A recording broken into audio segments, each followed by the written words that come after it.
கொல்கத்தாவில் பயிற்சி பெண் டாக்டர் பாலியல் பலாத்காரம் செய்யப்பட்டு கொலை செய்யப்பட்ட சம்பவம் நாட்டையே அதிர வைத்துள்ளது.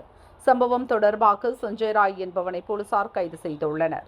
இதை கண்டித்து மாநிலம் முழுவதும் பல மருத்துவக் கல்லூரி மாணவர்கள் மற்றும் மருத்துவர்கள் போராட்டத்தை கையில் எடுத்துள்ளனர். வழக்கை சிபிஐக்கு மாற்றி கொல்கத்தா ஹைகோர்ட் உத்தரவிட்டுள்ளது. மத்திய சுகாதாரத்துறை உத்தரவுப்படி இந்த விவகாரத்தில் தேசிய மருத்துவ ஆணையம் நடவடிக்கை எடுத்துள்ளது. இதுகுறித்த பாதுகாப்பு வழிகாட்டு நெறிமுறைகள். மருத்துவக் கல்லூரிகள் மற்றும் ஹாஸ்பிட்டல் கேம்பஸுக்குள் மாணவர்கள் டாக்டர்களின் பாதுகாப்பான சூழலை உறுதி செய்ய வேண்டும்.